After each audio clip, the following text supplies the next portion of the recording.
Hello everybody, Duck here, and today we'll be playing Kerbal Space Program. Now, I like this game.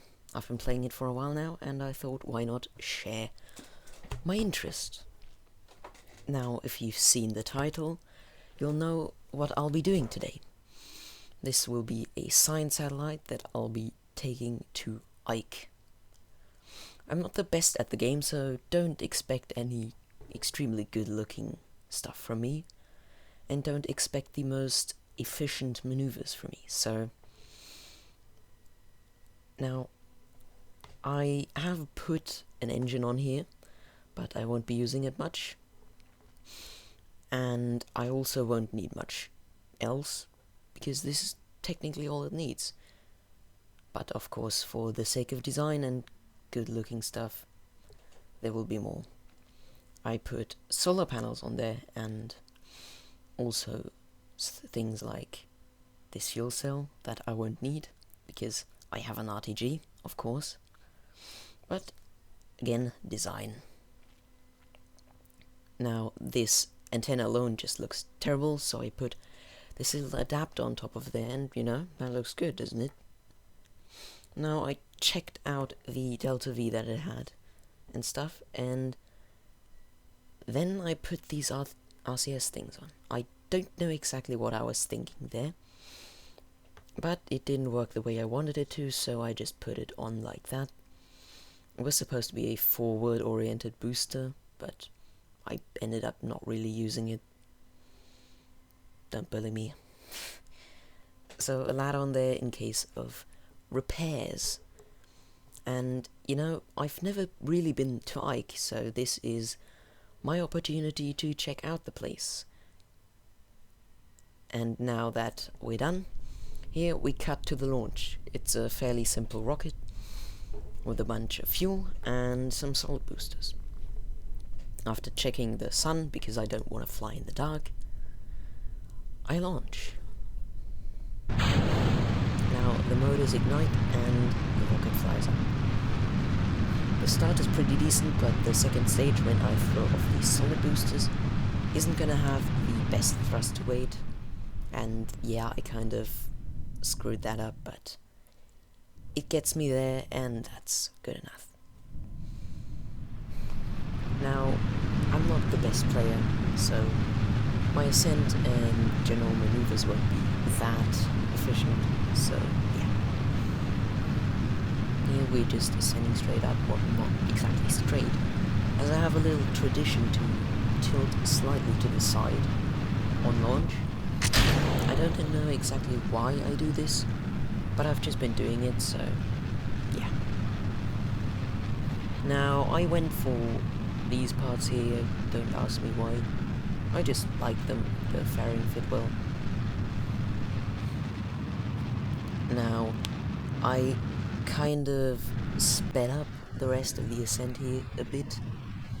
I think it is ×2, because it's kind of boring. It's a normal ascent, you see it every day, you do it every day, so. Now, why Ike specifically? Now, as I'm not the best player, I've already told you that, I thought I want to do something. But I'm not good enough for Jool, or even its moons, of which Laythe pretty much gets the most attention. But I still wanted to do something that wasn't really done that often. So I thought Ike was a good destination. I could find barely any videos on it, and I kind of liked it. So, this satellite is going to Ike. Now, I'm extending my apoapses here out towards about 80,000. You know, a bit above, but it'll be fine. And then I'll be doing my circularization, and then we'll go on. Now, I end up deploying the fairing a bit before I exit the atmosphere, but anything above 60,000 is pretty much already out of the atmosphere, so it's no big deal. Now the RCS that I put on there can be used for steering. That wasn't my intention, but good to have it. Now here I do a pretty simple check how much I'll need for circularization, and yeah, I'll be fine. I packed enough Delta V for that, and even if, then I still have the engine on my satellite. Now I end up deploying the solar panels and the cargo bay, just to make it look good. I warp to apoapsis and start burning. And now we have a regular Kerbin orbit. What comes next? The transfer to Duna. Now I decided here that this was not the transfer window I was looking for. So I set myself a little alarm and then waited. And I gotta say the time warp in KSP is really annoying sometimes, because it takes forever to warp the planets to a transfer window. So yeah, here you can see me selecting a transfer window to Duna. Then I create the alarm and look around the options because I haven't really used this tool, so then I just create the alarm and then I time warp towards transfer window. It's done with this nice button, warp next, but then I'll cut away the footage and spare you the pain. Now, I was on the good side of the orbit because that would mean that the maneuver tool thought I should have started the burn already, and I wouldn't have to add another orbit to it, so I target Duna and try the maneuver node. Now it's pretty simple transferring to Duna. It's the next closest planet if we're going further away from the sun. So I fiddle around here a bit with the maneuver to try get as close as possible. Now I end up getting an encounter here, and then I try pulling in my periapsis. As you know, retrograde is most effective at periapsis, so getting closer would be pretty nice. Now I fiddle around with it a bit more, and it's not easy because, as you can see, I end up taking away the encounter multiple times while screwing around with it, but I try my best to get as close as possible. Now, anything that cannot be done with your maneuver, your initial maneuver, can be done with deep space maneuvers, and I like them because they're pretty effective for low amounts of Delta V. Now here I warp towards the maneuver, which puts me there exactly a minute before starting the burn. Now, I find it kind of annoying that I always get put a minute before the burn because I usually don't need to rotate or do anything, but it's nice to have it and I think it makes sense. Now I time warp a bit closer, and then here we start the countdown. And then I start the burn, and I accidentally missed the window. But don't worry, now the burn takes kind of long and I can't time warp through that, so the footage was cut again. Now, I look here at the deep space maneuver and try to see what kind of maneuver I can do to improve my periapsis. Now I can see that I can straight up crash into Duna, which isn't my objective, but you know, good to know that I can. Now after that, I have a maneuver. I turn around and then I turn off the HUD a bit. Appreciate the sight of the sun. And I'll leave you with this beautiful shot of my satellite in front of the sun. Isn't it beautiful? Sometimes this game can really be amazing.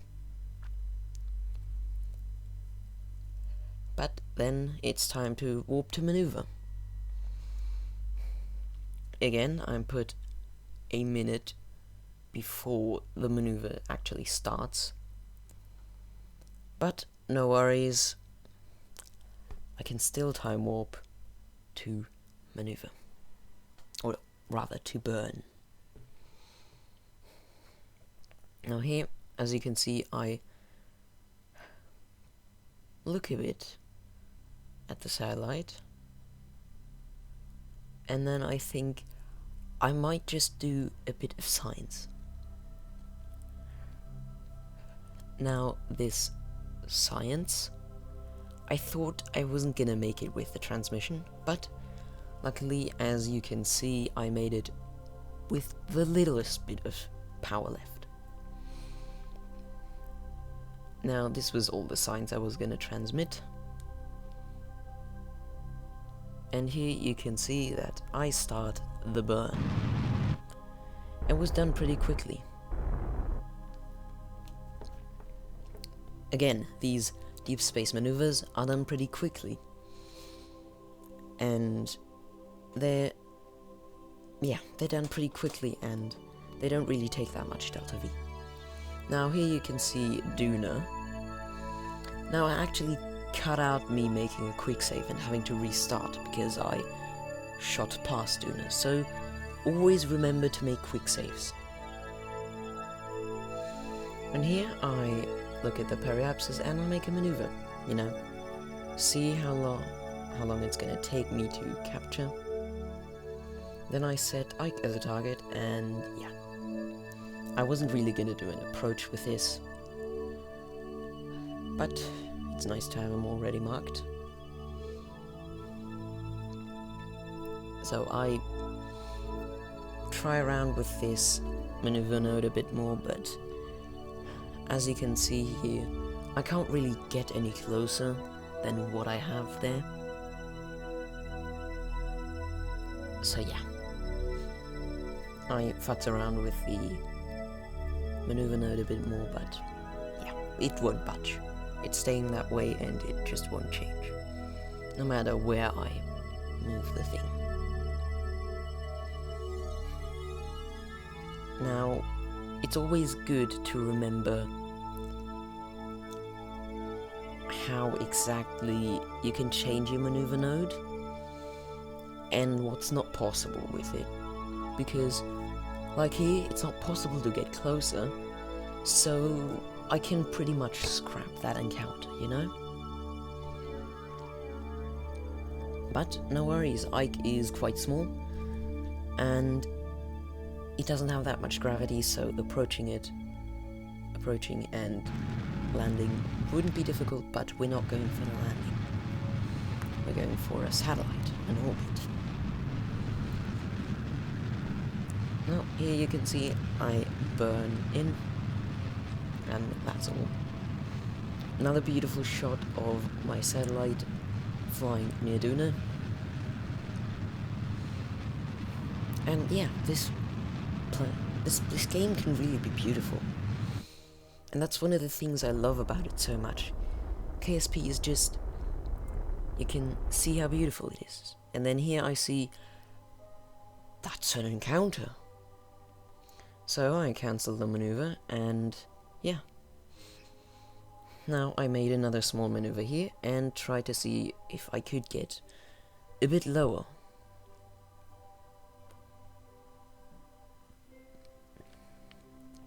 Now I ended up settling here for about 20,000 meters, 20 kilometers. And then it's again time to warp to maneuver and execute the burn. Now, Ike is pretty much a barren rock. It's like a moon, there's not really much interesting there. well, not much interesting that we know of.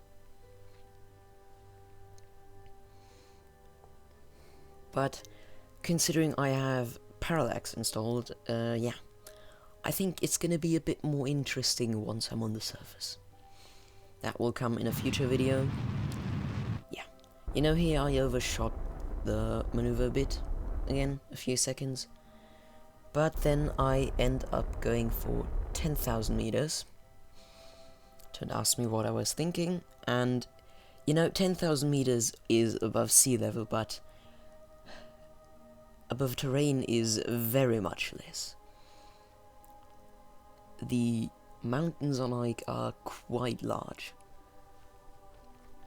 so I recommend you keep at least 10,000 above sea level if you don't want to perform litho braking.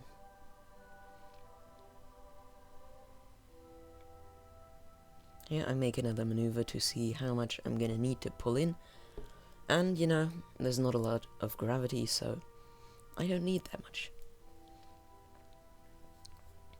I like low gravity, it's fun. That's why I also like Heavenly Bodies, it's a great game. But there, it's 0G. You should definitely try it out if you haven't. It may be frustrating, but it's the good kind of frustrating. Alright then, I end up going for 50,000 meters, because I thought that would be a reasonable orbit, and you know, it kind of is.